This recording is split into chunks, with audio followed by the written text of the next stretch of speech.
I'm here in the village of Pauillac at Chateau Pichon-Longueville since the year 2000. That this estate has been producing some of the most fantastic wines they have ever seen. Now, I'm here today with Nicolas Santier. He's the tasting coordinator here at the estate. We're going to be tasting today the very fantastic, well-known 2005, 2008, 9, 10, and the most recent vintage of 2011. Nicholas, we have the 2005 here in glass. We know that that was one of those great vintages of the century or the decade. I'm not sure which time we use, but we know that it was just an outstanding vintage. Tell us a little bit about that growing season and how that translated into such a fantastic wine.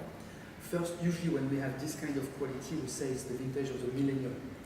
But we have some every 2 years, so it's not, no one trusts us anymore. But it's true that 5 was one of the greatest vintage we've had, simply because the conditions, since the bud opening, so since the spring, the conditions were gathered to have a fantastic wine.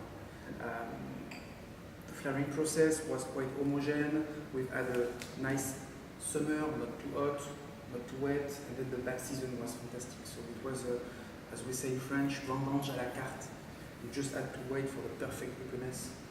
We launched the Spanish in the vineyard with all their tiny sizers, and they used to pick the great quality, and then the vinification process was just trying to turn this great quality into great wine. So it was an easy wine because the nature has done everything.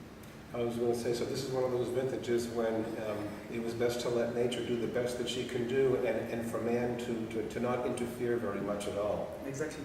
Well, the nose on this wine is just fantastic. I mean, there's beautiful deep red and black fruit in here. There are actually scents, I think, of chocolate mocha coming out of this, which is just fantastic. Exactly. Yeah. A little bit of sweet oak. It has a very rich, inviting, almost a seductive element to it that just says, you know, enjoy me, drink me. It's well-rounded. I think you were mentioning earlier that this vintage had about a third in Merlot, is that right? 33% Merlot. Right, and so that may be where that chocolate's coming from and that sort of smooth richness is coming from. So cheers, and cheers. Let's take a sip of this. It's opening up more and more because it used to be quite closed for a while, but now it's opening more and more, and I think it needs another 5 years more. I was going to say, you know, despite that it's very rich on the nose, you can still tell there's still some reserve tightness on there. There's kind of like a little tar licorice. There's just a little bit. There's a little bit. It's holding back in reserve a bit. However, you can tell with the fruit, the tannins are very well balanced in there between the fruit, the acidity, the tannic structure in this.